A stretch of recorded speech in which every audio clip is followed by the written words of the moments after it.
দর্শক দেখছেন এটি নিউজ, প্রণব সাহুপু আপনাদেরকে স্বাগত জানাচ্ছি। নিউজ আওয়ার এক্সট্রা নিয়ে প্রতি রাতে আমরা আপনাদের সামনে হাজির হই। আপনাদের কাছে কৃতজ্ঞতা জানিয়ে আজকের আয়োজন শুরু করতে চাই। আমরা এমন একটা সময় কথা বলছি যে যখন একেবারে আবারও করোনার পরিস্থিতি খুবই অবনতির দিকে যাচ্ছে এবং আমরা প্রায়শই এবং প্রতিদিনই এই বিষয়গুলো নিয়ে কথা বলি। কতটা মানুষের কাজে লাগে সেটি হয়তো না জানলেও গণমাধ্যমের যে দায়িত্ববোধ আছে সেটা থেকে আমরা বারবার বলার চেষ্টা করি। কিন্তু আমরা এমন একটা মুহূর্তে এখন অবস্থান করছি যে যখন বিশেষ করে রাজধানীর বাইরে সংক্রমণ ধীরে ধীরে রাজধানীর দিকে আসছে, একেবারে ডেল্টা ভ্যারিয়েন্টের কথা বলছি। এই মুহূর্তে আর বিশেষ কোনো ব্যবস্থাপনার কি কোনো প্রয়োজন রয়েছে? প্রায়শই আমাদেরকে সাধারণ মানুষ জিজ্ঞেস করেন যে আসলে এর থেকে আমরা কবে নিষ্কৃতি পেতে পারি, এরকম একটি বিষয় আর কতদিন, এরকম সবাই বলেন। কিন্তু আসলে আমরাও বলতে বলতে অনেকটা যেন হাঁপিয়েই উঠেছি। আমরা আজকে একটু দৃষ্টি দেওয়ার চেষ্টা করব যে করোনা এই মুহূর্তে অর্থাৎ আগামী 14 দিনের কথা বিশেষজ্ঞরা বলছেন যে সেই সময়টাতে কি করণীয় সেটি নিয়ে একটু কথা বলবো। যাদেরকে আমন্ত্রণ জানিয়েছি একটু পরিচয় করে দিতে চাই।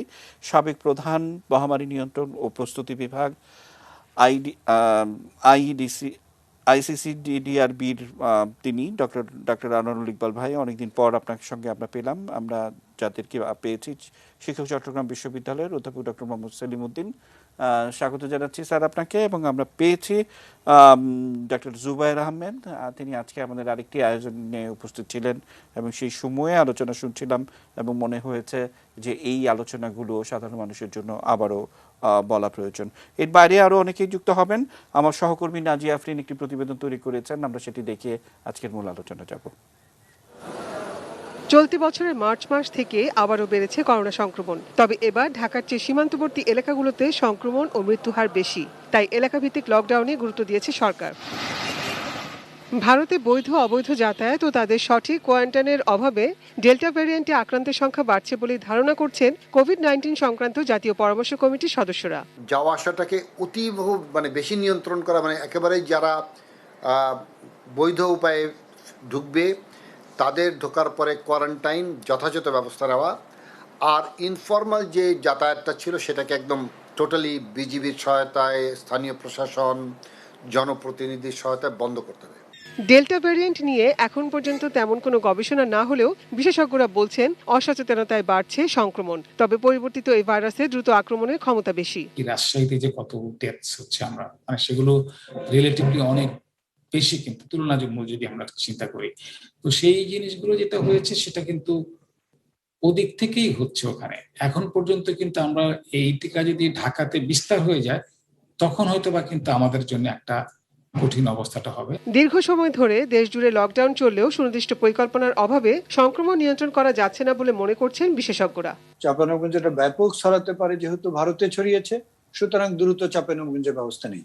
স্থানীয় সংক্রমণ যত আমরা কম রাখতে পারবো, সেই সংক্রমণ অন্যান্য জায়গায় যে স্পিল ওভার হওয়া, যে ওখানে চলে যাওয়া, সেইটা কমে যাবে। স্বাস্থ্যবিধি যাতে মানা হচ্ছে সেটা যেন মনিটরিং করা হয়। নাজিয়া আফরিন, এটি নিউজ, ঢাকা।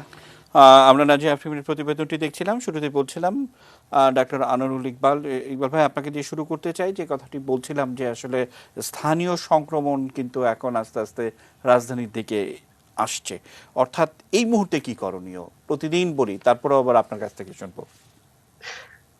জি, ধন্যবাদ এবং এটিএন নিউজের সমস্ত দর্শকদের শুভেচ্ছা জানিয়ে বলছি। আসলে আমি একটা অন্য প্রসঙ্গ দিয়ে আপনাকে শুরু করতে চাই। যেমন সামনে কিন্তু আমাদের কোরবানির ঈদ আছে, মাথায় রাখবেন। এবং যেসব এরিয়া এখন ইফেক্টেড সেখান থেকে কিন্তু গরু ছাগল আসে। আপনারা প্রস্তুতির কথা বলছিলেন, তো আমি তাই এই ঘটনার অবতারণা করলাম যে এইটাইকে প্রস্তুতি বলে। আপনি ঈদে কি করবেন, এই জিনিসগুলো কিন্তু আমাদের নেই। আমরা করি কি, যখন আক্রান্তটা হয়ে যায় তারপরে আমরা চিন্তা করি আমরা কি করব। আমাদের কিন্তু ঢেউয়ের আগে থাকতে হবে, ঢেউয়ের পিছনে না। যেমন আমি বলি, কয়েকটা টকশোতে আমি বারবার বলেছি যে দেখেন, প্রিভেনশন না করলে আমরা ট্রিটমেন্ট দিয়ে কিন্তু করোনা মোকাবেলা করতে পারবো না। এখন ঢাকা শহরে কম আছে, এখন আমাদের ডাক্তার ভাইরা আছেন, এখন রোগীর সংখ্যা কম আছে, ঠিক আছে। কিন্তু আপনি যদি আজকের রিপোর্ট দেখেন, আজকে সাতক্ষীরায় 59.34% কিন্তু আক্রান্তের হার। আজকে কিন্তু রাজশাহীতে আপনার 40% উপরে আক্রান্তের হার। আপনাকে একটা তথ্য দেই, আর রাজশাহীতে এই অবস্থাতে আপনার গোল্ড কাপ টুর্নামেন্ট উদ্বোধন করা হয়েছে 2 দিন আগে। এটা কি বাস্তব সম্পন্ন কোনো আপনার স্টেপস? আপনারাই বলেন, আপনারাই মানে আপনাদের কাছ থেকে আমরা তথ্য পাই। কিন্তু এই যে জিনিসগুলো কাকে খুশি করছে? মানে একটা মানুষের জীবনের পরিবর্তে আপনি এখন গোল্ড কাপ টুর্নামেন্ট দিয়ে দিয়েছেন বঙ্গবন্ধুর নামে, যাতে সরকার খুশি থাকে। এখন কি সেটার সময়? এখন আপনি আসেন, আমাদের যা করণীয় সেটা হচ্ছে, দেখেন রাজশাহী এমন একটা জায়গা যেখানে কিন্তু নাটোর, আপনার নওগাঁ, তারপরে আশেপাশের জায়গা থেকে কিন্তু রাজশাহী মেডিকেলের উপরে ভিড় বাড়ে। এই কারণেই কিন্তু এখন রাজশাহী মেডিকেলটাতে আপনার 30%-এর উপরে, মানে যত পেশেন্ট আছে তার থেকে এক্সেস 30%-এর উপরে রোগী আসছে। তো তারা তো হিমশিম খাবেই। সুতরাং আমাদের যেটা করতে হবে, দেখেন লকডাউনটা পার্মানেন্ট কোনো সলিউশন না। আপনাকে একটা উদাহরণ দেই। প্রথমে তো শুরু হয়েছিল চাঁপাইনবাবগঞ্জে, এবং চাঁপাইনবাবগঞ্জে কিন্তু সেই রকম ভাবে লকডাউনটা পালন করা হয়েছে, এবং সেই কারণেই দেখবেন অন্যান্য সাথে তুলনা যদি আপনি করেন, চাঁপাইনবাবগঞ্জের আপনার আক্রান্তর হার কিন্তু আগের তুলনায় কমেছে। এই যে লকডাউনটা, এটা একটা টুলস, যখন প্রয়োজন তখন দিতে হবে। তখনই যদি আমরা আবার ওই যে আপনার জীবিকার ইস্যুটা টেনে নিয়ে আসি, তাহলে কিন্তু আমাদের অনেক মানে ভোগান্তিতে পড়তে হবে। যেমন একটা উদাহরণ দেই, যেমন এখন আমলিচুর আমি একটা টক শোতে ছিলাম, তখন ওনারা জানতে চাচ্ছে আমলিচুর কি হবে। অবশ্যই 5 লাখ কর্মী এই আম লিচুর ব্যবসার সাথে জড়িত, তারা আম বাগানের সাথে জড়িত। কিন্তু একটা সার্ভে করে দেখা গেছে, যারা আম বাগানে কাজ করেন, যারা আপনার মনে করছেন তাদের করোনা হয়নি, তাদের টেস্ট করে দেখা গেছে 50%-এর উপরে তারা করোনা আক্রান্ত, এবং তাদের কাছ থেকে কিন্তু অন্য মানুষও আক্রান্ত হবে। তো এই জায়গায় কি করা উচিত ছিল? এখানে উচিত ছিল সরকারের ব্যবস্থাপনায় সমস্ত আমটা বা লিচুটা কিনে নেওয়া, নিয়ে আপনি আর্মি বা বিজিবি দিয়ে এটা ডিস্ট্রিবিউট করে দেন, নর্মাল মানুষকে এখানে ইনভলভ না করে। আদারওয়াইজ আমাদের তো কিছু স্টেপস নিতে হবে। আমরা যদি স্টেপস গুলো না নেই, ভাগ্যের উপর ছেড়ে রাখি। আমি যেমন গতবারের একটু ঘটনা বলি, যেমন গত বছর যখন আমরা করোনায় আক্রান্ত হলাম, আমরা কোনো বিশেষজ্ঞ কিন্তু লকডাউনের কথা বলিনি, কারণ উত্তরটা অত সিভিয়ার ছিল না। কিন্তু যেহেতু এটার সিভিয়ারিটি সেই রকম এবং ট্রান্সমিসিবল, আমি একটা উদাহরণ দিয়ে বলি। গত পরশুদিনের গার্ডিয়ানে বেরিয়েছে যে এই ডেল্টা ভ্যারিয়েন্টটা 30-100%, আমার কথা শুনেন, 30-100% কিন্তু মোর ট্রান্সমিসিবল দেন আপনার অন্যান্য করোনা, যেটা ইউকে ভ্যারিয়েন্ট বা কেন্ট ভ্যারিয়েন্ট বা সাউথ আফ্রিকান ভ্যারিয়েন্ট। আর ভ্যারিয়েন্টের একটা নিয়মই হচ্ছে, এক ভ্যারিয়েন্ট থাকা অবস্থা অন্য ভ্যারিয়েন্ট যদি আসে, তখন তাকে সে রিপ্লেস করে ধাক্কা দিয়ে সরিয়ে দেয়, কারণ এটা একটু পাওয়ারফুল থাকে। বাট আমরা কিন্তু যখনই ঊর্ধ্বগতি থাকে, যেমন আমরা মার্চের শেষের দিকে বা আপনার এপ্রিলের প্রথম দিকে ঢাকার অবস্থা যা হয়েছিল, কোনো জায়গায় কোনো সিট ছিল না। ডাক্তার সাহেব আরো ভালো বলতে পারবেন যিনি হসপিটালে আছেন, তখন কি অবস্থা হয়েছে। সেই অবস্থায় যাতে আমাদের না যেতে হয়, আমাদের একটাই মাত্র ওয়ে, সেটা হচ্ছে প্রিভেনশন। প্রিভেনশনের স্টেপস কি? আপনি এক সিটি থেকে আরেক সিটিতে কাউকে আসতে দিবেন না। ইয়েস, রুগীকে আপনি ছেড়ে দেন, কারণ যারা উত্তর অঞ্চলের রুগী আছে তারা অ্যাম্বুলেন্স করে যদি রাজশাহীতে যেতে চায়, লেট দেম গো। কিন্তু অন্যান্য ইস্যুগুলো, এই যে ত্রিপলের নিচে করে মানুষজন ঢাকা শহরে চলে আসতে চাচ্ছে, তারপরে আমাদের তো এত বড় একটা ভারতীয় বর্ডার যেটা খুব পোরাস। আমি বৈধ বর্ডারের কথাগুলো বাদ দিচ্ছি, ঠিক আছে, ওখানে না হলে সতর্কতা থাকবে, বাট অবৈধ যে জায়গাগুলো যেখান থেকে আপনি সবাই এটা ওপেন যে চোরাচালানি হয়, ভারতীয় লোক বাংলাদেশে এসে ভাত খেয়ে পর্যন্ত চলে যায়। তো এই জিনিসগুলো যদি আমরা এখন সঠিকভাবে না আটকাতে পারি, আমাদের তো ঢাকা শহরের দিকে রোগটা আসবেই। এতে কোনো ইফ এন্ড বাটস নেই। ইয়েস, একটা ওয়ে আছে। যেমন আমরা যখন বলি যে একটা ভ্যারিয়েন্ট বা যখন মিউটেশন হয়, এই মিউটেশন কিন্তু শক্তিশালীও করে, আবার কোনো কোনো সময় কিন্তু দুর্বলও করে দেয়। টুডে টুমরো এই দুর্বলতাটা হবে, কিন্তু সেটার জন্য কি আমি রিস্ক নিব? দেখেন এখন কিন্তু অলমোস্ট আপনার 13,000-এর উপরে মৃত্যুর সংখ্যা চলে আসছে।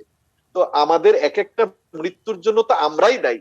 এবং আপনি দেখবেন আমাদের যে জনসাধারণ, এই যে মাস্ক পরার কথা আমরা বলে যাচ্ছি, মুখে ফেনা, আপনারা যেমন হাঁপিয়ে উঠেছেন, আমাদের ডাক্তার সমাজ হাঁপিয়ে উঠলে কিন্তু হবে না। আপনি দেখেন সেই গত বছরের মার্চ মাসের 8 তারিখ থেকে শুরু হয়েছে, যারা ফ্রন্ট লাইনে কাজ করে তারা কি একটা দিনও রেস্ট পেয়েছে?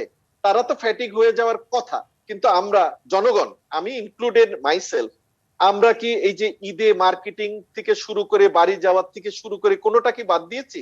আমরা দেইনি। ইয়েস, একটা মনে হবে আমার কথাটা একটু কমিকের মতো, যেমন যারা এই যে মার্কেটিং করেছে, বাচ্চাদের নিয়ে মার্কেটিং করেছে, তারা যদি একটু বন্ড সই করে দিত যে আমরা মার্কেটিং করব, অসুস্থ হলে হাসপাতালে যাব না, তাহলে একটা কথা ছিল।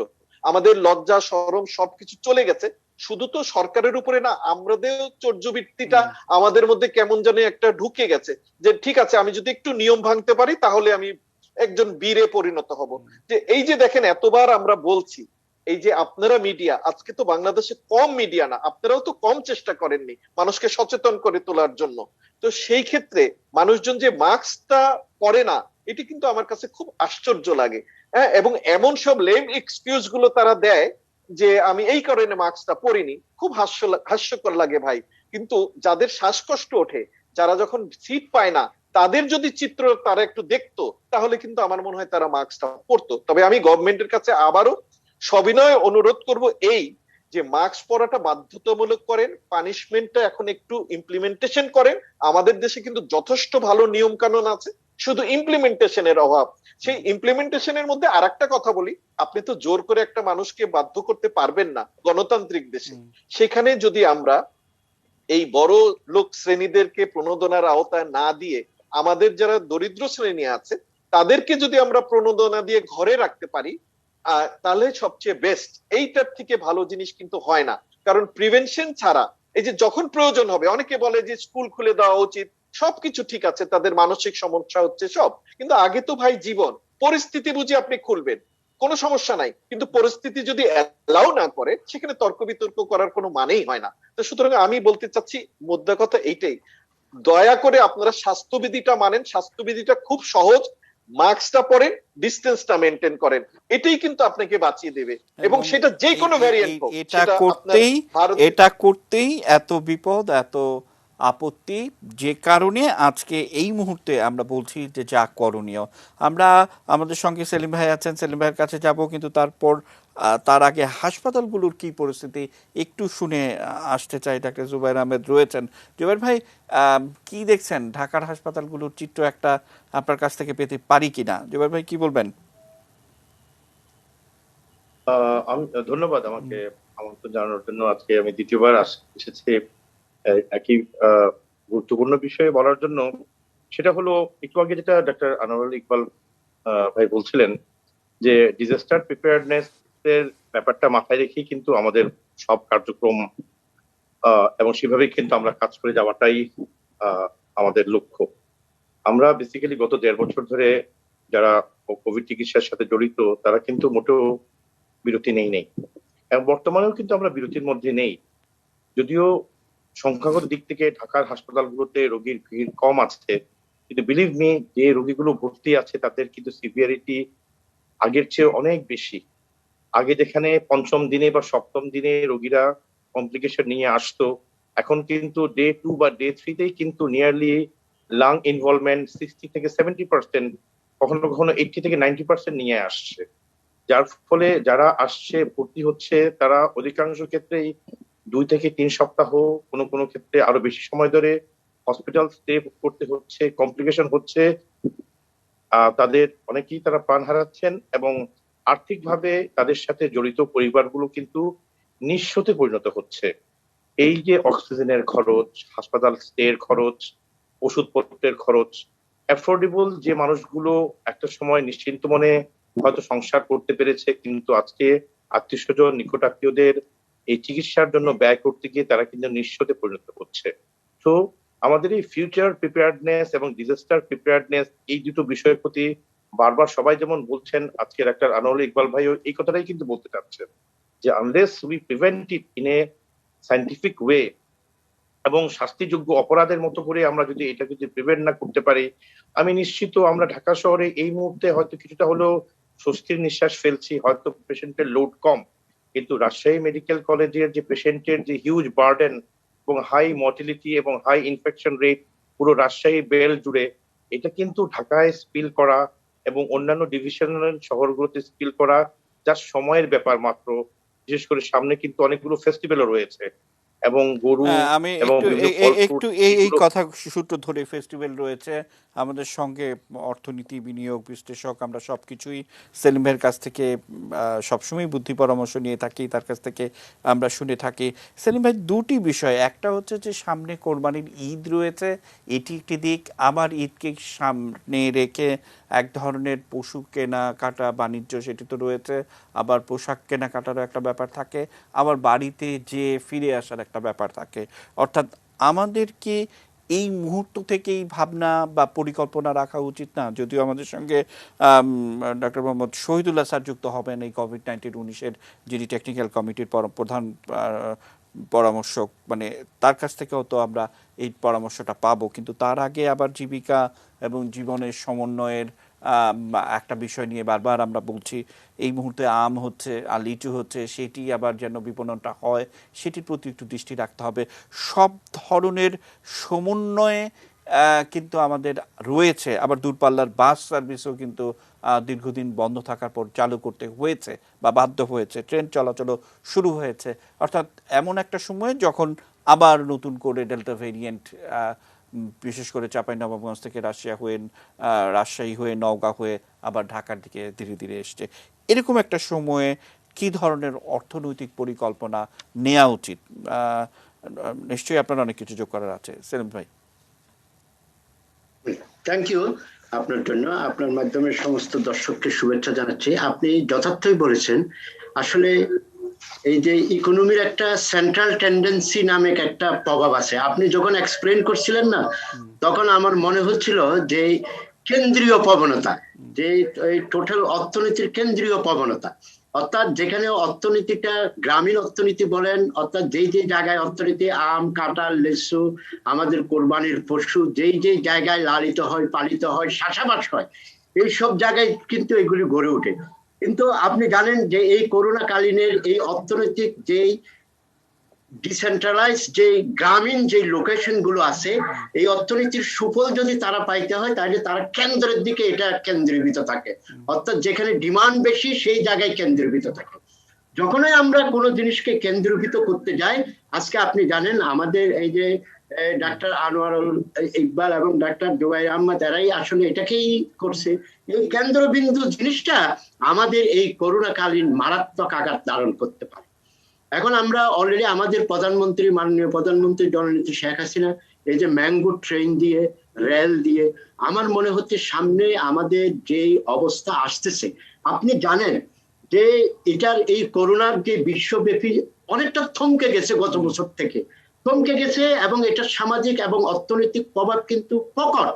এবং এই জিনিসটা আপনি সরকার, অর্থনীতি এবং স্বাস্থ্য সেবা, এই তিনটা জিনিসকেই কিন্তু অভূতপূর্ব একটা সংকটের মুখোমুখি কিন্তু আমাদেরকে ফেলেছে। আমি অর্থনৈতিক বিষয়ে বলবো যে আপনাকে, আমার এই সেন্ট্রালাইজ ইকোনমিটাকে আমাদের সরকারের কোনো ব্যবস্থাপনা দিয়ে, সরকারের কঠোরতা দিয়ে, সরকারের নিয়ম কানুন দিয়ে, সমস্ত মানুষের পলিটিক্যাল যারা সোশ্যাল অ্যাক্টিভিস্ট আছে, যারা পলিটিক্যাল লোক আছে, তাদের উইলকে ব্যবহার করে ডিসেন্ট্রালাইজে থাকা। হ্যাঁ, কথা আছে রাজশাহীতে যত পশু আছে সবগুলো তো রাজশাহীতে কোরবানি হবে না, এটা চিটাগাং এ আসার দরকার আছে, ঢাকা আসার দরকার আছে। আমরা বলবো যে আমাদের পুলিশ বাহিনী আছে, আমাদের স্বেচ্ছাসেবক বাহিনী আছে, আমাদের রোড বাহিনী আছে।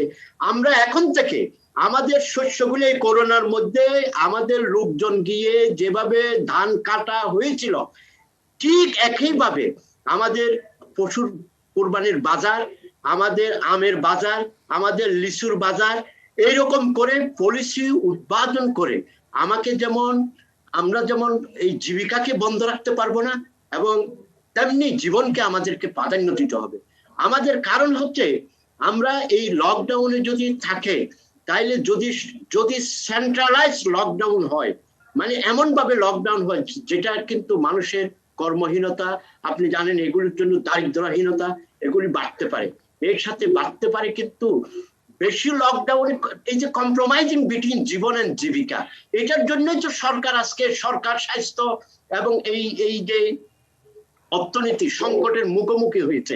তাহলে আমাদেরকে এই দুই জায়গায় এমন ভাবে কম্প্রোমাইজ করতে হবে, কোনোটার সাথে কোনোটাকে রিস্কে নেওয়া যাবে না।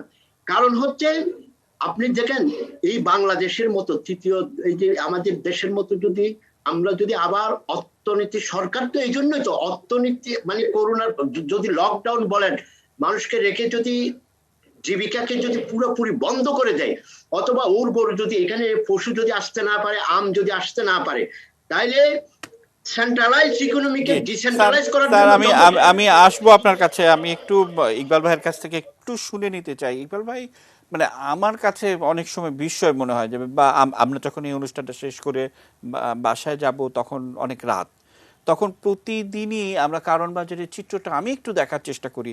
কারণ বাজারকে আমরা দুষ্টুমি করি বলি মিনি বাংলাদেশ, অর্থাৎ একেবারে রাতের বেলা যে পরিমাণ ভাইব্রেন্ট থাকে এই কারণ বাজার, একদম সমস্ত জেলার মানুষগুলো পণ্য সরবরাহ নিশ্চিত করতে সারা রাত সেখানে কাজ হয়। এবং তখন দেখি যে এই কোভিড-19 পরিস্থিতির মধ্যে কি তাদের চেষ্টা যাতে পণ্য সরবরাহটা সচল থাকে, এটি একটি দিক। আবার অন্যদিকে যে কোরবানির পশু নিয়ন্ত্রণ করা বা একটু ঈদের ছুটিতে বাড়িতে না যাওয়া বা কোরবানিটা একটু বুঝে শুনে দেয়া, মানে এগুলি তো বলাই যাবে না, গণমাধ্যমে তো নাই বরঞ্চ।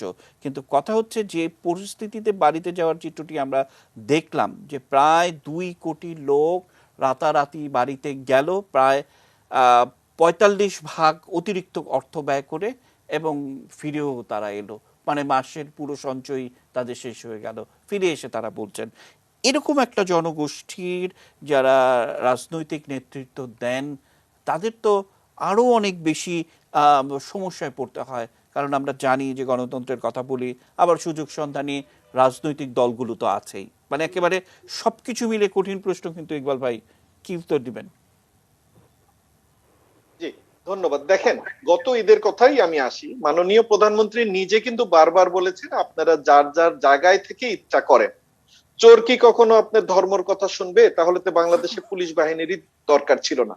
কিন্তু আমি বলবো ঠিক একটু অন্যভাবে, সেলিম ভাই যা বলেছেন সব কিন্তু কারেক্ট, কিন্তু আমি বলবো একটু অন্যভাবে যে জিনিসটা দেখেন, আমরা কিন্তু এখানে জীবন বাঁচানোর কথা বলছি। এবং এই যে আম লিচুর কথা উনি বললেন, আমি কিন্তু প্রথমেই আমার বক্তব্যে বলেছি এই পুরো আম লিচুটাই কিন্তু গভর্নমেন্ট কিনে নিতে পারত, মানে আপনার লোকজনের ইনভলভমেন্ট ছাড়া। কেন? তাতে আপনার অনেক ভিড় ভাট্টা হবে, অনেকের সাথে অনেকের ইন্টারাকশন হবে। আপনি যদি পুরো বাগানটাই, একটা উদাহরণ দিয়ে বলি, ধরেন আপনার একটা বাগান আছে, পুরো বাগানটাই সরকার কিনে নিল, নিয়ে আপনি আর্মি হোক বা কোনো দায়িত্বশীল কোনো গ্রুপকে তারা দিয়ে দিল, সেটা দিয়ে তারা শহরে দিল, চিটাগাঙে দিল, আপনার খুলনায় দিল। আমি বলছি কিছু তো পলিসি বের করতে হবে, আমরা তো বসে থাকলে হবে না। 1 2 দেখেন, গবাদি পশু দিয়ে কিন্তু করোনা হয় না, ঠিক আছে, কিন্তু তাদের পশমে চামড়ায় কিন্তু অর্গানিজম থাকবে, যারা এটা নিয়ে মানে মাখামাখি করবে, যে যারা গরুটা পুষবে বা নিয়ে আসবে বা হাটে দিবে, তখন হাটে তো যেতে হবে, তাই না? গতবারও আমরা দেখেছি হাটে যেতে হবে। এবং আপনি দেখেন সেইখানে আপনার বাচ্চাদেরও নিয়ে গেছে। তো এখন যদি আমরা কোনো কথাই না শুনতে চাই, দেন গভর্নমেন্ট তো আমাদের একটা অভিভাবক, তাই না?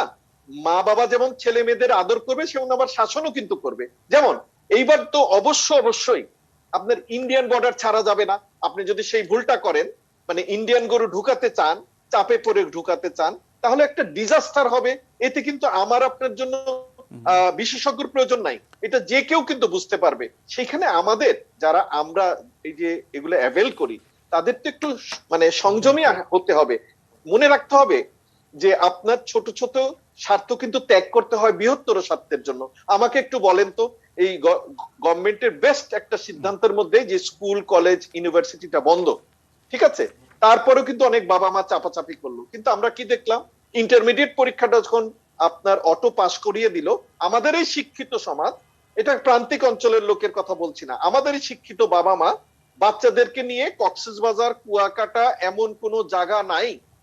এবং ফেব্রুয়ারির মাঝামাঝি অবস্থানে আপনারা খবর রেখেছেন যে কক্সবাজারে 10 লাখ 12 লাখ লোক একসাথে ছিল, মসজিদে ঘুমিয়েছে। এই যদি হয় আমাদের, এইবার ভাই 40 লাখ মানুষ কক্সবাজার বেড়াতে গিয়েছিল, সেই সময় সংখ্যাটা ছিল 40 লাখেরও বেশি।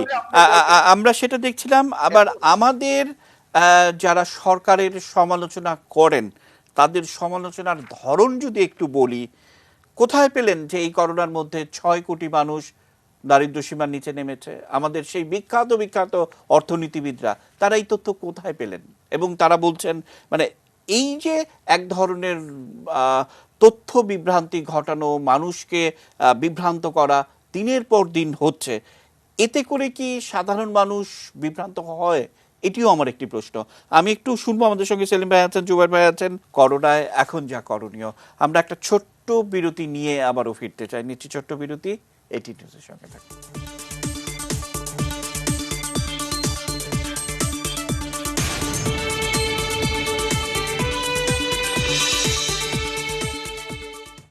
দর্শক দেখছেন এটি নিউজ আওয়ার এক্সট্রার মধ্যে আমরা রয়েছি।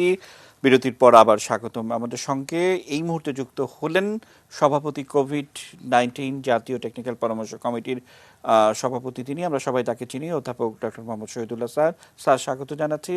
এবং আমাদের সঙ্গে আরেকজন অর্থনীতিবিদও যুক্ত হয়েছেন, ডক্টর মোহাম্মদ হেলাল। শহীদুল্লাহ স্যার, আপনি আসার ঠিক আগে আগে যে এই আলোচনাটা হচ্ছিল, অর্থাৎ আমরা তো চাঁপাইনবাবগঞ্জ, রাজশাহী হয়ে যে ধরনের ডেল্টা ভেরিয়েন্টের ব্যাপারটি দেখছি, সেটি এই মুহূর্তে কি করণীয় সেটি বলছিলাম, বারবারই বলি, প্রতিদিনই বলি। আর সামনে আমাদের চ্যালেঞ্জ হচ্ছে কোরবানির হাট রয়েছে, কোরবানির ঈদ রয়েছে, ঈদের কেনাকাটা রয়েছে, আবার রোজার ঈদে যে পরিমাণ মানুষ বাড়িতে গেল, বাড়ি থেকে ফিরে এলো, সে ধরনের একটা অভিজ্ঞতা, পরিকল্পনা কি থাকে না থাকে একটা ব্যাপার কিন্তু থাকে। আবার সংক্রমণ খুব দ্রুত বেগে বাড়ছে, অনেক কিছু বলার আছে। শহীদুল্লাহ স্যার। হ্যাঁ, আমি প্রথম কথা প্রণব, আমার সাউন্ডটা কিন্তু আপনার আমি কম পেয়েছি, খুবই কম বুঝতে পেরেছি। তো আপনি যদি আবার একটু গুছায় বলেন। হ্যাঁ, আপনি আসার আগে স্যার এখন শুনতে পাচ্ছেন আমাকে? এখন পরিষ্কার। আচ্ছা, সেটি হচ্ছে যে বিষয়গুলো নিয়ে আমরা কথা বলছিলাম, মূলত যে বিশেষ করে চাঁপাইনবাবগঞ্জ থেকে হয়ে রাজশাহী হয়ে নওগাঁ, মানে কি পরিস্থিতি সেটি নিশ্চয়ই আপনি ভালো জানেন। এটি একটি দিক। আবার আমাদের মাথায় রাখতে হচ্ছে সামনে কিন্তু কোরবানির ঈদ রয়েছে, পশুর হাট, সবাই যাওয়া, বাচ্চাদের নিয়ে গতবার আমরা গিয়েছিলাম, সেই অভিজ্ঞতা আমাদের আছে। আবার রোজার ঈদে যেভাবে আমরা একটা যুদ্ধংদেহী মনোভাব নিয়ে বাড়িতে গেলাম, আবার বাড়ি থেকে ফিরে এলাম, এই অভিজ্ঞতা এবার কি হবে, কিভাবে কাজে লাগাবো? শহীদুল্লাহ স্যার। ধন্যবাদ প্রণব। পার্টিকুলারলি আজকে এটিএন এর এই অনুষ্ঠানে যারা দর্শক শ্রোতা, তাদেরকে প্রথমে আমি স্বাগত জানাই, এবং যারা এখানে বিজ্ঞ আলোচক আমার আগে ডেফিনেটলি অনেক গুরুত্বপূর্ণ আলোচনা করেছেন, যেটা আমি হয়তো মিস করেছি।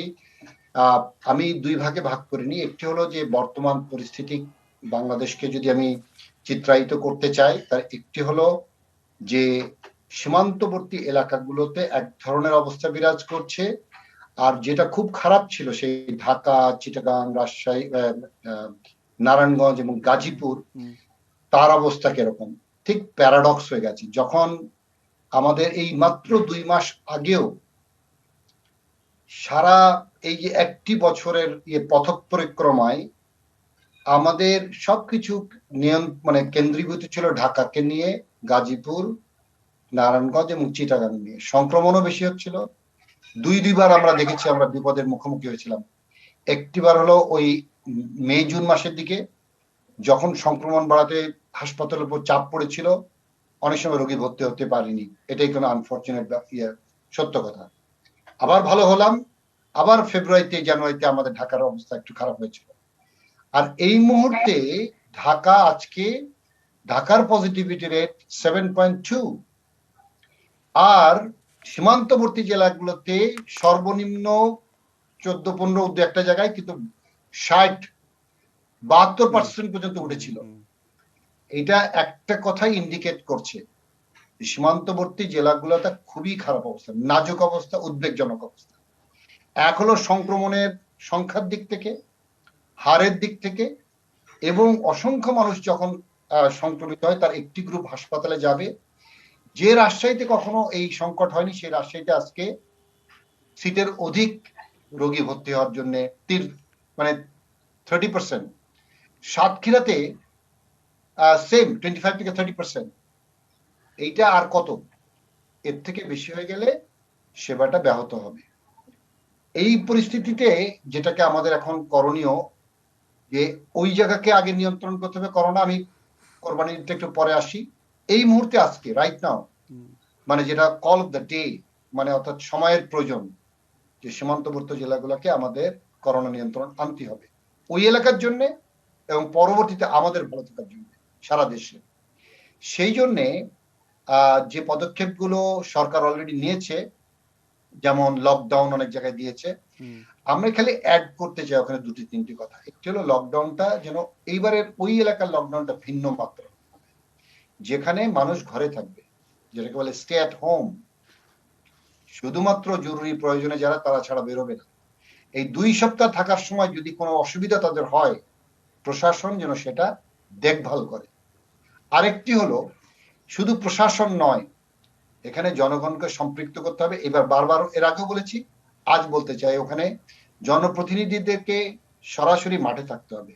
সাথে আপনার আরো যেসব স্টেক হোল্ডার আমরা বলি, ধর্মীয় নেতা, যুব ফোরাম, একটি গোষ্ঠীর কথা আমরা বলি না, সেটা হলো এনজিও। অনেক সফল এনজিও কিন্তু ওই এলাকায় আছে, তাদেরকে সম্পৃক্ত করতে হবে, করে ওই জায়গাটাতে আসলে করোনা নিয়ন্ত্রণ করতে হবে। দ্বিতীয় যেটা, এই আমাদের বর্ডারে, বৈধ বর্ডারের পাশাপাশি পোরাস বর্ডারের কারণে অবৈধ পথে যারা আসা যাওয়া করছে, এই জায়গাটায় কঠোর নজরদারি করে এটা নিয়ন্ত্রণে না আনলে ছোট ছোট অলওয়েজ যে বলে না, ব্রেনের মধ্যে যখন স্পার্ক হতে থাকে আমাদের, আমরা একটা কম ডাক্তারি ভাষায় বলি খিচুনি, ওরকম হতেই থাকবে নতুন নতুন করে সংক্রমণের ছোট ছোট একটা ইয়ে। আর এই জায়গাগুলো থেকে দেশকে, বাকি দেশকে বিচ্ছিন্ন করার একটা মানে অবস্থা তৈরি করতে হবে, যেমন ভাবে উহানে হয়েছিল। আমি অত রেজিমেন্টাল দেশ না চায়নার মতো, আমাদের অতটা পারবো না, কিন্তু যতটুকু পারবো ততটাই আমাদের জন্য প্রয়োজন। এবার আসেন কুরবানিতে গত বছর কিন্তু আমরা বরাবর বলেছিলাম, সরকারও কিন্তু একটা করেছিল কি, আমরা বলেছিলাম একদম কুরবানি হাট নাই যেন বসে ঢাকায়, এই পর্যন্ত বলেছিলাম যে এবার না হয় কুরবানি দিলাম না। কিন্তু এর সঙ্গে ইকোনমির ব্যাপার আছে, নো ডাউট, আমি ইকোনমিকে কখনো ইগনোর করতে চাই না। তাহলে গতবার সংখ্যা কমিয়ে দেওয়া হয়েছিল এবং চেষ্টা করা হয়েছিল যেন স্বাস্থ্যবিধি মানে, এইবার এইটা আরো বেশি করতে হবে। যদি কোরবানির হাট করে অনলাইনে কেনা বেচা, মানুষ যেন যাবে না, কারণ যত যাবে যাই বলি না কেন, এক গ্রুপ মাস্ক করবে না, যিনি বিক্রেতা তিনিও মাস্ক করবেন না, তারপরে ঈদ ঠিকই হবে, ঘরে কিন্তু করোনা নিয়ে ফিরবে। এই জায়গাটাই আমাদেরকে জনস্বাস্থ্য বিষয়ক যে পরামর্শগুলো, আমি এখন এত কথা তো বলা দরকার, আমি খালি বলতে চাই মোটা দাগে জনস্বাস্থ্য বিষয়ক পরামর্শগুলোকে খুব সিরিয়াসলি বাস্তবায়ন করতে হবে, তাহলে আমার ইকোনমিও চলবে, আমার করোনা সংক্রমণ করতে আমরা সক্ষম হব। আমি আপাতত এখানেই থামছি। এটা আর মোটা দাগে বাড়িতে যাওয়া ফিরে আসা, সেটি আমরা তো দেখলামই। হেলাল স্যার, একটা বিষয় আমার কাছে যেটি মনে হয় যে আমরা অনুষ্ঠানের শুরুতে বারবার বলছিলাম যে প্রতিদিনই আমরা এই কথাগুলো বলি এবং মাস্ক পরার বিষয়টা সবাই বলছেন, কিন্তু একেবারে সামাজিক অনুষ্ঠান থেকে শুরু করে প্রত্যেকটা জায়গায় 2-1 জন হাতে গোনা মাস্ক পরলেও বাকিরা সেটা করছেন না, মানছেন না। তাহলে সমস্যাটা কোথায়? আমরা বারবার জীবিকার কথা বলি, জীবন রক্ষার কথা বলি, আবার অর্থনৈতিক কর্মকাণ্ড যেন থেমে না যায়, বারবার সেই কথাগুলি বলি। তাহলে মানে মূলত সমস্যাটা কি? হেলাল স্যার কি যুক্ত করবেন?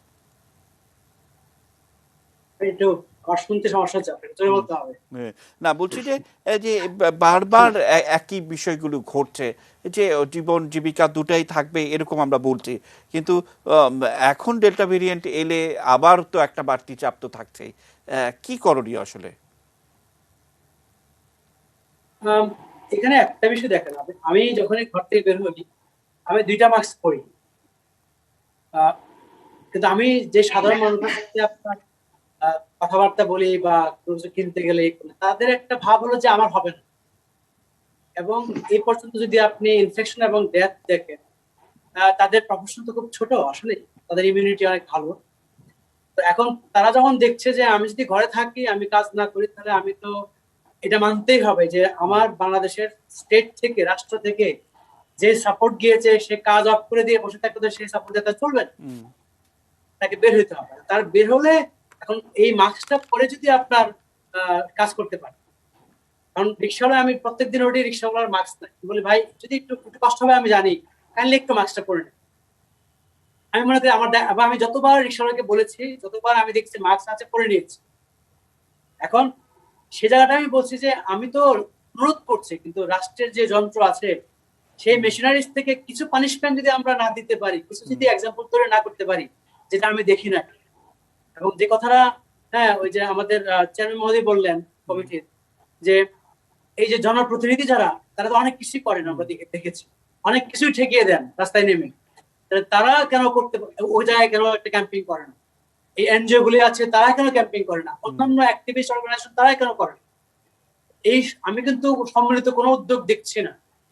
সেই কোনো উদ্যোগ যদি না থাকে, একজন রিক্সাওয়ালা দেখছে যে ভাই আমার তো কিছু হচ্ছে না, আমি একটু দম বন্ধ হয়ে আসে, আমি না পড়লে অসুবিধা কি, কেউ কিছু না বললে। সেই জায়গাটাই আমার কাছে মনে হয় যে এখন যে একটা হতে পারে যে রাষ্ট্রের দিক থেকে ব্যাপার আছে যে তাদের তো কিছু খেতে হবে, কিন্তু করে খাওয়ার ক্ষেত্রে এই পানিশমেন্টটা দেওয়া যাবে না যে মাস্কের ক্ষেত্রে সিরিয়াস হওয়া। এবং আমার কাছে মনে হয় যে আমরা যে এই যে লকডাউন গুলো দিচ্ছি, দেওয়ার পরে তারপর লকডাউন গুলো আস্তে আস্তে যেভাবে ঢিলা হয়ে যায়, আমার কাছে মনে হয় যে সেটাও অন্যভাবে চিন্তা করার ব্যাপার আছে। কারণ লোকজনকে যদি সাপোর্ট না দিতে পারি, নিম্ন মধ্যবিত্তকে, তাহলে আমি করতে পারছি না। স্যার, আমি আপনার কথা শুনতে শুনতে আমার একটা মনে হলো যে আমরা সবসময় ডক্টর শহীদুল্লাহ স্যারের কথা শুনি বা টেকনিক্যাল কমিটির প্রধান হিসেবে যে পরামর্শগুলো তারা দেন, রাষ্ট্রের যারা ব্যবস্থাপক আছেন তারা সেগুলো, এবং তারা কিন্তু সুনিয়ন্ত্রিত বসে এই সিদ্ধান্তগুলো দেন যে ট্রেন চলাচল এখন করা যাবে না, লঞ্চ চালানো যাবে না, বা দূরপাল্লার যানবাহনটা চালানো যাবে না। কিন্তু আমরা গণমাধ্যমে যে ধরনের খবরগুলো দেখি যে সব কিছু স্বাভাবিক রয়েছে, কেন ট্রেন দেওয়া হচ্ছে না, কেন এটা হচ্ছে না সেটা হচ্ছে না, এরকম একটা থাকে। আবার গরিব মানুষের কথা বলি, জীবন জীবিকার কথা বলি, আমরা কোথায় পেলাম যে 6 কোটি মানুষ দরিদ্র সীমার নিচে নেমে গেছে? এবং আমাদের সব বিখ্যাত অর্থনীতিবিদ, বিখ্যাত তারা বলছেন, কিন্তু বেসিসটা কি, কোত্থেকে পেলেন এই তথ্যটা? এটা কি কেউ গবেষণা করে দেখিয়েছে? বা দেশের বাইরের কোনো গবেষক যারা করোনা আসার আগে যেমনটা বলেছিল যে প্রতিদিন 20,000 মানুষ মারা যাবে, সেই ধরনের গবেষণা কি? সেলিম স্যার, এই যে ভুল তথ্যপাত্য নানাভাবেই গণমাধ্যমে প্রচারিত হয়, মানে বাংলাদেশে আর যাই হোক গণমাধ্যমে সবাই পরিষ্কারভাবে ফ্রিলি কথা বলতে পারেন, এটা আমার অভিজ্ঞতা, এটা আমি জানি, কিন্তু তাই বলে যা খুশি তাই বলে বিভ্রান্ত করা, সেলিম ভাই কি বলবেন?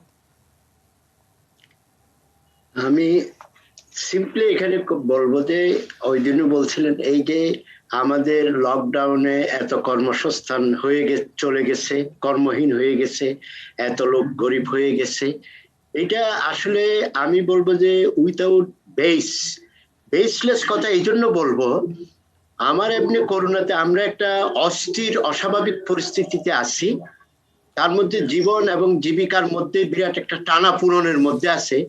তার মধ্যে আমরা এই সমস্ত কথা বলি। আপনি ঠিকই বলছেন যে করোনার আগে তো বলছিল যে মানুষজন আসলে রাস্তায় পড়ে থাকবে, মরে, এটা হয়ে থাকবে, ওইটা হয়ে থাকবে। যখন কোনো একটা মানুষ, যখন এই যে একটা সার্ভে করে আপনার টোটাল 16, 17, 18 কোটি মানুষ, আপনি বলেন 18 কোটি মানুষে কত পার্সেন্ট লোককে আমি জিজ্ঞাসা করলেন রিগুরিয়াস একটা সার্ভে চালালে এটা ভ্যালিড হবে? এই 18 কোটি মানুষ হয়তো সারা বিশ্বের মানুষ হচ্ছে 800 কোটি মানুষ হইতে এফেক্টেড।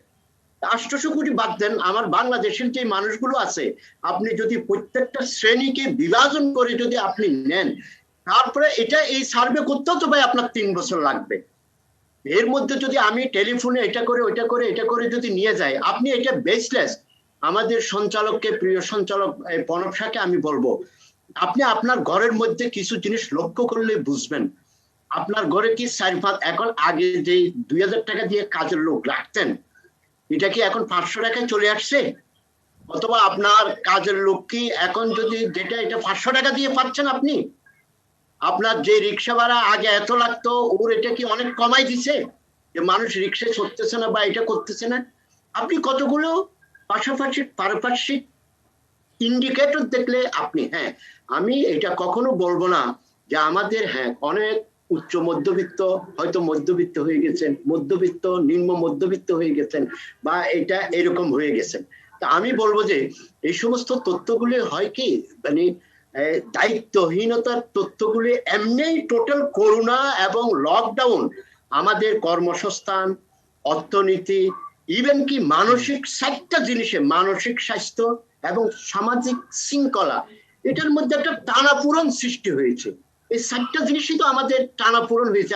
আমাদের সমস্ত আলোচক কিন্তু হচ্ছে কোরবানিতে কি হবে, সামাজিক শৃঙ্খলা কিভাবে রক্ষা করতে হবে, মানুষ এটা থাকলে তার মানসিক স্বাস্থ্য কিরকম হবে, আর এই পরিস্থিতির মধ্যে আপনি যদি বলেন যে 6 কোটি লোক গরিব হয়ে গেছে, 2 কোটি লোকের কর্মসংস্থান নাই, আরে বাবা কোনটা দিলে একজ্যাক্ট জিনিসটাতে কি হবে? আপনার ইকোনমি, আমরা যদি এখানে যদি সবাই জোর দিই, যেমন গ্রামীণ অর্থনীতিতে আগামীর যে কোরবানির হাট বলেন, অথবা আমার আমের, অথবা লিচু, আমার এই জিনিসগুলি বলেন, এইগুলি যদি, যেহেতু আমাদের জীবন জীবিকার চমৎকার সমন্বয়ের কথা আমরা বলি, কারণ এটা বলা হচ্ছে এই জন্য, আমাদের যদি আমরা যদি শুধুমাত্র যদি লকডাউন অথবা সমস্ত কিছু যদি টাইট দিই, এই যে যারা জাতীয় কমিটি বসে টাইট দিয়ে যদি সব যদি এখন যদি করোনা তো কমে যাবে, যদি এখন যদি ইমার্জেন্সি দিয়ে যদি ওই যে কি বলে জরুরি অবস্থা ঘোষণা করে দেয়, তাহলে তো চলে যাবে। চলে গেলে কি হবে? মানুষ কর্মহীন হয়ে যাবে, দরিদ্র মানুষ অনাহার হয়ে যাবে।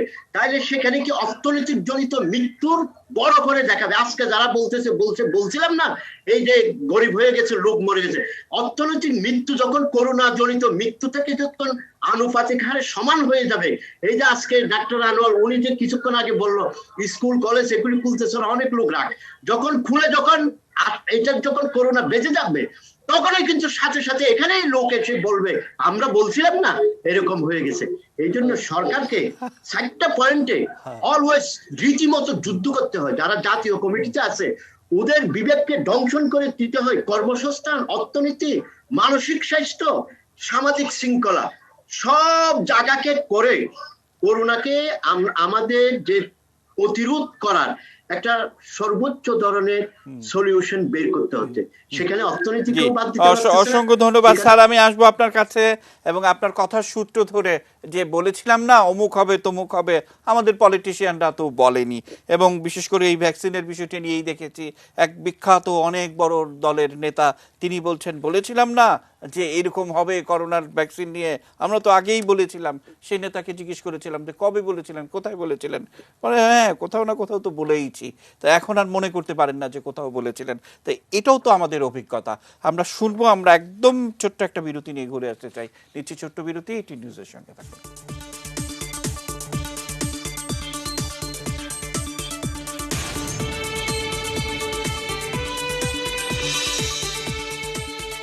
দর্শক দেখছেন এটি নিউজ আওয়ার এক্সট্রার মধ্যে আমরা রয়েছি। বিরতির পর আবার স্বাগত জানাচ্ছি। আমরা যারা অতিথি আছেন তাদের কথা তো শুনবো, শহীদুল্লাহ স্যার আপনার কাছেও আসবো, কিন্তু তার আগে আমি একটু ইকবাল ভাইয়ের কাছে যেতে চাই। আমরা স্থানীয় ব্যবস্থাপনা কি হওয়া উচিত, কতটা আরেকটু শক্তিশালী হওয়া উচিত, সেই ভাবনাটা কি আসলে, ইকবাল ভাই কি যুক্ত করবেন? জি, আসলে এখানে বলবোটা কি তাই বুঝছি না। কারণ কি দেখেন, আগে কিন্তু এই সেন্ট্রাল গভর্নমেন্ট এগুলো কন্ট্রোল করতো, এখন তারা একটা সিদ্ধান্ত নিয়েছে লোকাল গভর্নমেন্টের হাতে দিয়ে দিয়েছে যে কাজ করতে। কিন্তু আমি যত কয়টা টিভি চ্যানেলে দেখেছি গত 3-4টা দিন সবাই বলছে যে করতে হবে, করছি, কেউ বলছে না যে হয়েছে। এখন সবাই বলছে যে আমরা এই স্টেপস নিয়ে ফেলেছি, ইনশাল্লাহ সব ঠিক থাকবে, কিন্তু সব জায়গায় দেখছি আপনার সংক্রান্তর হার বাড়ছে। আমি কিন্তু আমার প্রথম বক্তব্যে বলেছি যে পরিস্থিতি বুঝে আসলে কিন্তু কাজটা করতে হবে। আমরা কিন্তু লকডাউনের পক্ষে না বা জোর করে লকডাউন দিতে চাই না, আমরা কিন্তু ইকোনমির কথাটা বুঝি। কিন্তু পরিস্থিতি যদি আপনার এমন করে যে আপনি লকডাউন না দিলে চলছে না, সেই জায়গাটাই দিতে বলেছি। যেমন দেখে উদাহরণ দেই, আজকে কিন্তু চাঁপাইনবাবগঞ্জের লকডাউনটা উঠিয়ে দেওয়া হয়েছে। কারণ কি, সেখানে সংক্রান্তর হারটা কমেছে। কেন কমেছে? ওই টেম্পোরারি লকডাউন দেওয়ার কারণেই কিন্তু কমেছে। লকডাউনটা কিন্তু একটা টুলস, আপনার ভ্যাকসিনটাও কিন্তু একটা টুলস, মাস্কটা একটা টুলস। কিন্তু আপনি ক্লাস 1 পড়বেন না, ক্লাস 9-এ ভর্তি হবেন, সেটা তো হয় না। আমার ক্লাস 1টা হচ্ছে কিন্তু মাস্ক। এই মাস্কটাই যদি পড়াতে পারেন, আপনার কিন্তু অনেক সমস্যার সমাধান হয়ে যাবে। এবং এই ক্লাস 1-এ না পড়ে আপনি কি 5-এ ভর্তি হবেন? এবং আমাদের দেশে, যেটা আমি আবারও বলেছি, যে আমাদের দরিদ্র শ্রেণীর মানুষদেরকে যদি আপনি একটু প্রণোদনা দিয়ে বা তাদের খাবার দিয়ে ঘরে রাখতে পারতেন, যেটা শহীদুল্লাহ স্যার কিন্তু আগে বলেছে, পরিস্থিতি যদি এরকম হয় যে আপনার ওদেরকে খাওয়া দিয়ে রাখলে আমি 7 দিন বা 14 দিনের মাথায় আমার পরিস্থিতিটা কমে আসবে, আমি কি সেটা করব না? কিন্তু আমাদের দেশে ওই যে আপনার সুরে একটু সুর মিলিয়ে বলি, আমাদের দেশ একমাত্র দেশ, এটা আমি গ্যারান্টি দিয়ে বলছি, যে ভ্যাকসিন নিয়ে যে রাজনীতিটা হয়েছে, যে প্রথম দিকে যখন ভ্যাকসিনটা আসে আপনি দেখবেন যে বিরোধী দলের লোকজন বলেছিল এই ভ্যাকসিন ভালো না, এই ভ্যাকসিনে গোমূত্র আছে, এবং এটা পানি প্রধানমন্ত্রী কেন আগে দেয় না, আমার কিন্তু সব মনে থাকে। তো এই কারণে দেখেন মোদি এবং আপনার মমতা ব্যানার্জির মধ্যে যেই আপনার গন্ডগোল, তারাও কিন্তু আপনার ভ্যাকসিন নিয়ে কোনো কথা বলেনি। কোন দেশ ভ্যাকসিন নিয়ে ভ্যাকসিন খারাপ এই কথা কিন্তু কেউ বলেনি, শুধুমাত্র এটা বাংলাদেশে হয়েছে। এবার আপনি আসেন যে আমাদের আজকের এই পরিস্থিতির জন্য কিন্তু পুরোটা ভারত দায়ী। দেখেন ভারত একটা অক্সিজেন প্রডিউসিং কান্ট্রি এবং আপনার ভ্যাকসিন প্রডিউসিং কান্ট্রি, তাদের এই অবস্থার পিছনে দায়ী কিন্তু ভারত সরকার। কেন বলি, দেখেন এই অবস্থাতে তারা 8 ফেজের ইলেকশন করেছে, আপনার তারা কুম্ভ মেলা করেছে, কুম্ভ স্নান করেছে, দোল খেলেছে, দেওয়ালি খেলেছে। আমি কেন কথাটা উঠালাম, আমাদের সামনে কিন্তু ফেস্টিভ্যাল আছে। আমরা যদি ওই মৃত্যু না দেখতে চাই তাহলে আমাদের অবশ্যই এই যে গরু, একটু আগে সেলিম ভাই যে বলছিলেন ওনার সাথে কিন্তু আমি একমত, কিন্তু টেকনোলজি আপনার চেঞ্জ করতে হবে। অবশ্যই গরু আপনার অনলাইনের ব্যবস্থা করতে হবে। আপনার যেটা বললো স্বেচ্ছাসেবক বা যে কোনো দিক দিয়ে আপনার গরুর হাট যদি এখন আপনি যদি ইন্ডিয়া থেকে গরু ঢুকতে দেন, আপনি তো বিপদে পড়বেন নির্ঘাত। এটার জন্য আমি কিন্তু আগেও বলেছি আপনার ইয়ে করার দরকার হবে না। কারণ কি, দেখেন এটা তো ক্যান্সার রোগ না। আমার যদি আজকে ক্যান্সার হতো আপনাদের কোনো সমস্যা হতো না। যেহেতু এটা সংক্রামিত ব্যাধি, যেহেতু ডেল্টাটা আপনার 30 to 100%, আমি গার্ডিয়ানের উদ্ধৃতি দিয়ে বলেছি, এত পার্সেন্ট বেশি ট্রান্সমিসিবল, তাহলে তো আমার সেই দায় দায়িত্বশীলতা যদি না থাকে, আমাদের দেশে কিন্তু সব নিয়ম কানুন আছে প্রণবদা, কিন্তু ইমপ্লিমেন্টেশনটা নেই। এবং আমরা কিন্তু একজনের দায়িত্ব আর একজনের ঘাড়ে চাপিয়ে দিয়ে কাজ করতে চাই, যেই কারণে কিন্তু সংক্রমণটা বাড়ে। আপনি আবারও আমি বলছি যে আমরা কিন্তু ট্রিটমেন্ট দিয়ে কুলাতে পারবো না। আজকে ঢাকা শহরে আপনি একটু স্বস্তির নিঃশ্বাস নিচ্ছেন, ট্রু, কিন্তু আপনার এই পেরিফেরি থেকে আস্তে আস্তে কিন্তু অগ্রসর হচ্ছে, সেই জায়গাটা কিন্তু আমাদের বাধা প্রদান করতে হবে। কিভাবে করতে হবে সেটা শহীদুল্লাহ স্যার কিন্তু বলেছেন। আমার কিন্তু আবার রিপিটই হবে, আপনি মাস্ক পরেন, আপনি ডিস্টেন্স মেনটেন করেন। একটা কথা বলি, দরিদ্র মানুষ বারবার বলছি ঘর থেকে বেরোচ্ছে কাজের জন্য, কোথায় কাজ করবে, কে কাজ দিচ্ছে, কাজ কি পাচ্ছে? আমি যদি আজকে রিক্সায় না উঠি, রিক্সাওয়ালা যদি সারাদিনও রিক্সা চালায়, উনি কি পয়সা পাবে? পাবে না। তাহলে আমাদের কি করতে হবে? দেখেন প্রধানমন্ত্রী কিন্তু আক্ষেপের স্বরে বলেছে, এবার কোন আপনার ধনী মানুষ, ধনী গ্রুপ বলতে আমি বড় বড় কোম্পানির কথা বলছি, গার্মেন্টস এর মালিকরা, তারা তো নিঃস্ব। আসলে তাদেরকে আমাদের সাহায্য করা উচিত, আমার তো এখন মনে হয়। তারা এত বছর যে ইনকাম করেছে, কেউ দেখেছেন সরকারের পাশে এসে কোন একটা সাহায্য করেছে বা কোন একটা কিছু তৈরি করে দিয়েছে? আজকে গার্মেন্টস এর মালিকরা খালি বলে ওনাদের লস হয়, তাহলে এত বছর যে লাভটা হয়েছে সেখান থেকে কিছু অর্থ কি দিয়েছে যে আজকে গরিব মানুষরা কিছু খাক বা তারা না বের হোক? আমরা তো বলছি এটা টেম্পোরারি, এবং আমরা কিন্তু এই কোভিড সম্পূর্ণ নিশ্চিহ্ন হয়ে যাবে কেউ এখানে বলতে পারবে না। এটা যে প্রত্যেক বছর আপনার ভ্যাকসিন লাগবে না, এটার গ্যারান্টিও কেউ দিতে পারবে না। এমনও হতে পারে এটা নিয়ে, দেখেন আজকে আমরা অনেক সময় বলেছি, আমাদেরকে উড়িয়ে দিয়েছে যে দেখেন কিছু কিছু জায়গায় ফ্লাইট বন্ধ করার দরকার ছিল, আপনি করেননি, আপনাকে ব্যান করে দিয়েছে। আজকের তথ্য সিডিসি থেকে দিচ্ছি, আজকের তথ্য, বাংলাদেশ হচ্ছে সবচাইতে ঝুঁকিপূর্ণ ভ্রমণের জন্য, এবং আপনি শুধু ইউএস এবং কানাডার ফ্লাইট ছাড়া সব ফ্লাইট বন্ধ। তাহলে এই লজ্জাটা কার এখন? যদি আপনি ওই পরিস্থিতির জন্য ওইটুক সময়ের জন্য একটু বন্ধ রাখতেন, আপনার তো এই আক্রান্ত। দেখেন আজকে আমরা ডেল্টা ভ্যারিয়েন্ট নিয়ে কথা বলছি, আমাদের যখন প্রথম করোনাটা এসেছিল, আমাদের যে ইউকে ভ্যারিয়েন্ট এসেছিল, আমাদের যে সাউথ আফ্রিকান ভ্যারিয়েন্ট এসেছিল, কিভাবে এসছে? এ তো প্লেনে চড়ে এসছে, আমরা ইনভাইট করেছি না, আমরা লকডাউন দিয়েছি, মানে আমি বলছি যে কোয়ারেন্টাইনে রাখি নাই আমরা, মানে আপনার যারা প্যাসেঞ্জার এসেছিল সবাইকে ছেড়ে দিয়েছি, শুধু প্রথম প্লেনটা 313 জনের একটা যে যাত্রী ছাড়া একটা জিনিস আমরা লক করিনি। যদি সেখানে আমরা স্ট্রিক্ট থাকতাম, আজকে এই চিত্র আপনি দেখতেন না, কারণ সবই তো অন্য দেশ থেকে আসা, তাদের মাধ্যমে আসা, মানুষের মাধ্যমে আসা। করোনা কি করে? মানুষের বডিটা খায়, ও তো আর আপনার জীবজন্তুকে খাচ্ছে না। এর জন্যই বলা যে বাসায় থাকেন। এটা তো এখন অনেক মানুষের তাদের ইগোতে লেগে যাচ্ছে, কেন আমি বাসায় থাকবো, কেন আমি মাস্ক পরবো? অনেকে বলে আমার শ্বশুর, আমার নানা শ্বশুর, নানা দাদা কেউ পরেনি, এদেরকে তো পানিশমেন্টের আওতায় আনা উচিত, আদারওয়াইজ অন্যর জীবন চলে যাবে। জি, অসংখ্য ধন্যবাদ। আমি একটু অ্যাড করতে চাচ্ছিলাম। জি জি জি জি জুবাইর ভাই বলেন। আমি যেহেতু শহীদুল্লাহ স্যার এখানে আছেন, শহীদুল্লাহ স্যারের উদ্দেশ্যে শ্রদ্ধা রেখে বলতে চাই যে গত ঈদে আমরা যেটা লক্ষ্য করেছি যে জাতীয় সমন্বয় কমিটির যে প্রস্তাবনা সমূহ বিষয়ে কিন্তু সবাই বলছিল যে ঈদের সময় সমন্বয়ের অভাব, কিন্তু আমরা যারা ডাক্তার ছাড়াও আমরা তো জনগণেরও অংশ। আমার কাছে মনে হয়েছে যে সমন্বয়ের যতটুকু না অভাব ছিল, তার চেয়ে সহমতের অভাব ছিল।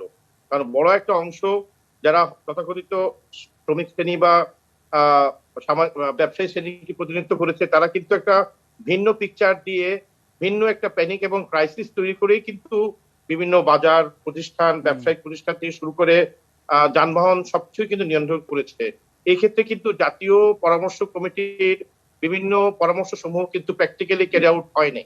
তো জাতীয় পরামর্শ কমিটিকে যদি আমরা শক্তিশালী না করি, তাহলে কিন্তু এবারও কিন্তু একই ঘটনা ঘটতে থাকবে এবং আমরা ঠিকই ঈদের 5 দিন আগে সেম আফসোস করতে থাকবো। তো এই বিষয়ে আমি শহীদুল্লাহ স্যারকে বলবো যে মাননীয় প্রধানমন্ত্রী খুবই দূরদর্শী একজন মানুষ, ওনার সাথে যথার্থ সমন্বয়ের মাধ্যমে আমরা কি আরো কার্যকরী ভাবে জাতীয় পরামর্শ কমিটিকে শক্তিশালী করতে পারি কিনা সেই বিষয়ে অসংখ্য ধন্যবাদ শহীদুল্লাহ স্যার।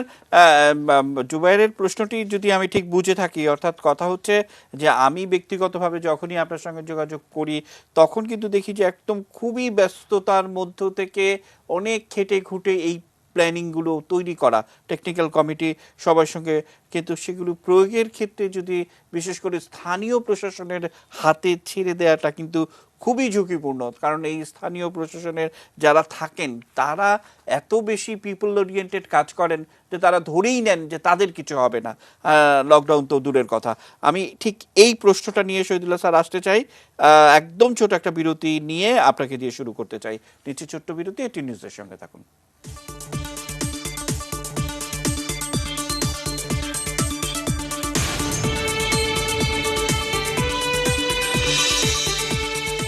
দর্শক দেখছেন এটি নিউজ, বিরতির পর আবার স্বাগতম। আমরা একেবারে শেষ ধাপে চলে এসেছি, একবার করে সুযোগ পাবো। শহীদুল্লাহ স্যার, বিরতির আগে আপনার কাছে প্রশ্ন রাখাই ছিল যে অর্থাৎ এই কমিটি আরো শক্তিশালী, সুপারিশগুলো বাস্তবায়ন, আবার আমলাতন্ত্র তো রয়েছেই, আপনারা যে পরামর্শগুলো দেন সেগুলো সরকারি চিঠি আকারে পেতে পেতে, চিঠির যে সাহিত্যিক মার্কা একটা ভাষা থাকে, সবকিছু মিলে কঠিন একটা ব্যাপার হয়ে দাঁড়ায়, মানুষ বোঝে কিনা সেই ভাষা সেটাও প্রশ্ন। কি বলার আছে শহীদুল্লাহ স্যার? প্রথমে আমার এক ছোট ভাই মানে ডক্টর জুবায়ের যে কথাটা তুলেছিল সেই সূত্র ধরে আপনিও যে কথাটা তুললেন, আজকে একটি কথা দ্ব্যর্থহীন কণ্ঠে আমি বলতে চাই, অতিমারিতে যদি আপনি সবচেয়ে বেশি প্রাধান্য কাউকে দেন, এটা হলো জনস্বাস্থ্যকে দিতে হবে। জনস্বাস্থ্য বিষয়টা, পাবলিক হেলথ মেজার্স অতিমারিতে সবচেয়ে বেশি কার্যকর একটা জিনিস। মনে রাখতে হবে জনস্বাস্থ্য বিষয়টা কেউ যদি ভুল করে যে শুধু জীবনকে নিয়ে চিন্তা করে, এটা রং। আমি আপনাকে আজকে অঙ্কের হিসাব দিয়ে বুঝাবো, যুক্তি দিয়ে বুঝাবো, না বোঝার কেউ নাই। জনস্বাস্থ্য বিষয়টা যেমন জীবনকে যেমন প্রাধান্য দেয়, ইনডাইরেক্টলি জীবিকাকেও কিন্তু সুরক্ষিত করে। এক্সাম্পল আসি, আজকে একদম রূঢ় জিনিস আসেন, যে সাতক্ষীরা থেকে শুরু করে পঞ্চগড়, চাঁপাইনবাবগঞ্জ ভালো ছিল, আজকে তারা ভালো নেই। কিন্তু যখন ভালো নেই, এখন তাহলে সেই ভালোটা কি? জীবন নিয়ে কি কি ঘটছে এখানে? মৃত্যু কারোর কাম্য নয়। যে পরিবারগুলো ওই মৃত্যু দেখেছে, আমি আপনি ওই পরিস্থিতিতে পড়িনি বলে হয়তো খুব সহজ ভাষায় চিন্তা করছি।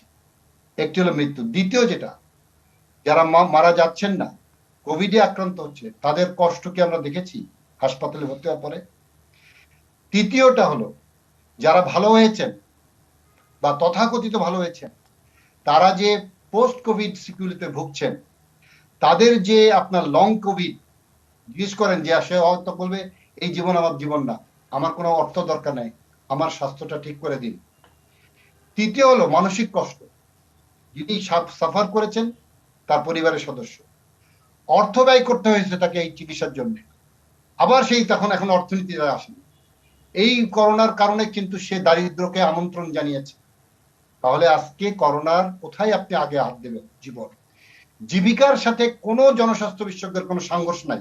আবারও বারবার বললাম, এখন আপনাকে করতে হবে কি, যখনই আপনি এই যে লকডাউনের কেউ পক্ষে বলে বিপক্ষে বলে, আপনি লকডাউনে 2 সপ্তাহে যে জীবিকার কোনো আঘাত যদি আসে, আপনি যখন সংক্রমণ কমে দেবেন তখন জীবিকা চালু হয়ে যাবে।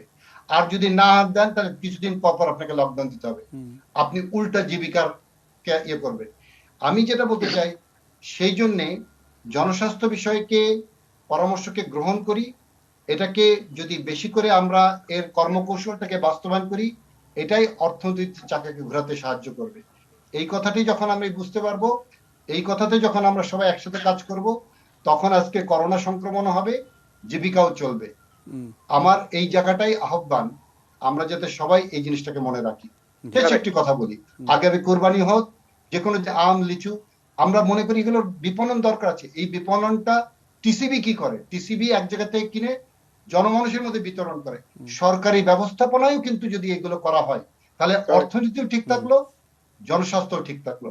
এই জায়গাগুলোতে আমাদের অসংখ্য ধন্যবাদ স্যার, অসংখ্য ধন্যবাদ। আমরা একেবারে শেষ, সেলার স্যার 30 সেকেন্ড সময় আপনাকে দিতে চাই। আমি একটু আনফেয়ার মনে করছি যে যদি আমি একটা প্রশ্ন উত্তর না দিই, যেটা প্রফেসর সেলিম বললেন সার্ভের ব্যাপারে, আপনার যদি করোনার আগেও আপনি পভার্টি দেখেন 20-25% কিন্তু আমি একচেকে মনে নাই 20-25% আপনার হাউস হোল্ড কিন্তু পভার্টির মধ্যে ছিল করোনার আগে সরকারি স্ট্যাটিস্টিক্স। যে 20% হয় তারপরে আপনার 16 কোটির মধ্যে 3 কোটি 20 লাখ পভার্টি লাইনের নিচে আছে। এরপরে আপনার বিআইডিএস এর স্টাডি বলছে 1 কোটি 65 লাখ নতুন পভার্টি লাইনের নিচে নেমেছে। নামতেই পারে, আবার যখন আপনার সবকিছু সচল ভাবে চলে আসবে। ফলে আপনি যে কথাটা বলেছেন 3 বছর লাগবে, দিস ইজ মিস্টেরিক। তাহলে আমাদের যখন বিবিএস সার্ভে করে সারা বাংলাদেশ 10,000-12,000 আমরা যে হাউস হোল্ড নেই, আমরা কয়েক মাসে বা 1 বছর করি কিভাবে? সারা বিশ্বে হচ্ছে। প্রশ্ন হলো, আমরা প্রশ্ন করতে পারি যে সার্ভেটা হয়েছে সেই সার্ভেটার মেথোডোলজি নিয়ে কোশ্চেন করতে পারি, সেখানে দ্বিমত পোষণ করতে পারি যে না এত বড় হবে না, কিন্তু জাস্ট সিম্পলি উড়িয়ে দেওয়াটা একটা একাডেমিক স্টাডি হলে একাডেমিক কথা বলা উচিত। একাডেমিক ভাবে আমরা মনে করি যে গভর্নমেন্ট চাইলেই তো সবাইকে সাপোর্ট দেওয়া সম্ভব না। এত মানুষকে গভর্নমেন্ট কিভাবে সাপোর্ট দিবে? একদিকে গভর্নমেন্ট ট্যাক্স কালেক্ট করতে পারছে না, তাদেরকে স্কোপ দিতে হচ্ছে, এরা প্যাকেজ দিয়ে হেল্প করতে হচ্ছে, সেখানে গভর্নমেন্ট চাইলেও তো পারবে না। তো সেখানে আমরা সেই জিনিসটা সবাই বুঝে, সিটিজেনরা বুঝে। ফলে এটা আরেকটা কথা যে আপনারা বলছেন যে পলিসি প্রণয়ন, বাংলাদেশের মতো দেশে পৃথিবীর সর্বত্রই ভালো পলিসি অনেক সময় ফেল করে বিকজ অফ বাস্তবায়ন। পলিসি ফেল করা মানে এই না যে আপনার মানে পলিসি রং, অনেক ক্ষেত্রে আপনার বাস্তবায়নের প্রবলেম, লিমিটেশন। বাংলাদেশের ক্ষেত্রে যেটা হচ্ছে, যে পলিসিগুলো আসতেছে সেই পলিসিগুলো দেখেন আগাগোড়া কিন্তু কনসিস্টেন্ট, কিন্তু যখন মাঠ পর্যায়ে এগুলো বাস্তবায়ন করতে হবে সেই জায়গাটা আমরা দেখতে পাচ্ছি যে একটা গ্যাপ রয়েছে। স্যার থামাতেই হচ্ছে, আজকে একদম সময় নেই। ইকবাল ভাই, আপনাকে দিয়ে অনুষ্ঠান শেষ করবো, আপনি ভাবতে থাকুন কি বলবেন, ততক্ষণ আমি সেলিম স্যারের কথা শুনে আছি। সমাপনী বক্তব্যে কি বলবেন? Thank you. না, আমাদের এই যে ডক্টর মোহাম্মদ হেলাল এই যে যেটা বলল, আমি আসলে বলতে গেলাম যে আসলে আমার পারসেপশনটা হচ্ছে যে কোনো দারিদ্র বিশাল জনগোষ্ঠীর একটা রেজাল্ট যদি আপনি বের করতে যান, এখানে তো সব জনগোষ্ঠী একটা ক্লাস্টারের মধ্যে বিভক্ত। এটা প্রাইভেট অথবা কোনো এনজিও অত কোটি কোটি টাকা খরচ করে এটা আসবে না। আমি তবু এটাতে কোনো এটা দারিদ্র হয় নাই। আমি বললাম যে উচ্চ মধ্যবিত্ত থেকে মধ্যবিত্ত থেকে তার মধ্যে আঘাত লেগেছে। আপনি কি দেখেছেন যেই পরিমাণ দারিদ্র্যের কথা বিভিন্ন ইয়েতে বরাদ দিয়ে দিছে? আমাদের যে প্রণব সাহ যে বলল যে এই 6 কোটি এত কোটি, শুনেন, এটার যদি এরকম দারিদ্র সীমা যদি যায়, এটা হচ্ছে যে দেশ বিদেশে একটা ভাবমূর্তি। আমাদের বাংলাদেশের করোনার যে সফলতা আছে এটাকে ম্লান করার একটা আমি অপচেষ্টা আমি আবারও বলবো। কারণ আপনি আবার কথা চলেছেন নাম্বার 1, নাম্বার 2 হচ্ছে কতগুলো সিমটম আছে করোনার। যেমন সিমটম আছে, ডাক্তারের কাছে গেলে যেমন আমি সিমটম দেখে ডাক্তার বলে দিতে এই রোগ আপনার হয়েছে। এখানে আমি আপনাকে বলি, আমাদেরকে আপনি কি এখন লক্ষ্য করেছেন আমরা শহরে থাকি, ভাত ভিক্ষা হচ্ছে, তখন এই পরিমাণ দারিদ্র ছিল। আগে কিন্তু নিচে আসি বলতেছে গরিব লোকেরা আমাকে কিছু ভাত দেন, আমি খাইতে পারি না। আমার সেরা কাপড় পরার লোক দেখছেন আপনি? সেরা কাপড় টাপড় পরা আছে, আপনি পায়ের স্যান্ডেল ছাড়া, আমি বলতাম না আমাদের খালাল ভাই যখন এটা বলছে পায়ের স্যান্ডেল ছাড়া, যদি পায়ের স্যান্ডেল ছাড়া এটা দেখছেন? আমাদেরও তো বয়স কম হয় না। সস্তাশ্রম দেখছেন? আপনি যদি বলেন যে সস্তাশ্রমে আমার কাজ সেটা করেছে, সারাদিন আগে সে 500 টাকা নিচ্ছে, এখন যদি বলে যে 100 টাকা দিয়ে সে করে দিবে, আপনি করে দিবেন? দিবে না। আমি বলতে আমার ভাষায় আসলে স্যার আমরা একেবারে শেষ দিকে চলে এসেছি। আমি একটু সেলিম ভাই আপনার কথা সূত্র ধরে, মানে এই প্রশ্নটা উঠতো না, তার কারণ হচ্ছে 1/11 সময় আমরা এক বিখ্যাত অর্থনীতিবিদকে দেখেছিলাম যে একেবারে বিশাল সুপারসনিক অর্থনীতিবিদ, তিনি সব রাজনৈতিক দলকে ঠিক করে দিবেন। হঠাৎ করে বাজেটের আগে তিনি আবার সরব হলেন, তিনি বলছেন 6 কোটি মানুষ অতি দরিদ্র সীমা অতিক্রম করেছে। তো তিনি এই কথা কোথায় পেলেন, তার মতলব কি, তার পলিটিক্যাল ইন্টুইশন কি, তিনি কাকে সার্ভ করেন, কোন দেশকে প্রতিনিধিত্ব করেন, এগুলি আমরা খুব ভালো করে জানি। কিন্তু কথা হচ্ছে পার্থক্য যখন অর্থনীতিবিদ অমর্ত্য সেন দেখে যে বাংলাদেশের মানুষের যে সীমাহীন একটি শক্তি। আজকে আমি ব্যক্তিগত কাজে সদরঘাটে গিয়েছিলাম একটি মার্কেটে, আমি পুরো মার্কেটটি উপরে 3 তলা 4 তলা 5ম তলা দেখলাম যে কি পরিমাণ কর্মক্ষম মানুষেরা কাজ করছে। তো সেগুলো আমাদের অর্থনীতিবিদরা দেখেন না, এটা আমি একদম ধরেই নেই, সেটা নিয়ে কোনো দুঃখের কিছু নেই। আমরা আসলে যে বিষয়গুলো নিয়ে কথা বলছিলাম সেটি নিয়ে শেষ করব। ইকবাল ভাই যেমনটা বলছিলাম আপনাকে দিয়ে শেষ করবো, শেষ কথা আপনার কি? মানে ইকবাল ভাই। জি, ধন্যবাদ। আসলে দেখেন, আমি প্রধানমন্ত্রীর একটা উদ্ধৃতি দিয়ে বলছি। উনি সংসদে নিজে দাঁড়িয়ে বলেছেন যে জীবন থাকলে আবার জীবিকাটাকে সজল করতে পারবো, এটা কিন্তু সংসদে দাঁড়িয়ে বলেছেন। তো সুতরাং এখানে তর্ক বিতর্কের কিছু নেই। আমি বারবার যেটা বলেছি যে পরিস্থিতি বুঝে আমাদের কাজটা করতে হবে, এবং শহীদুল্লাহ স্যার যা বলেছেন তারপরে কথা কিন্তু আর থাকে না, তারপরে বলতে হচ্ছে দেখে বলছি, কারণ ওই কথাগুলো আমিও কিন্তু বলেছি, উনি তখন ছিলেন না।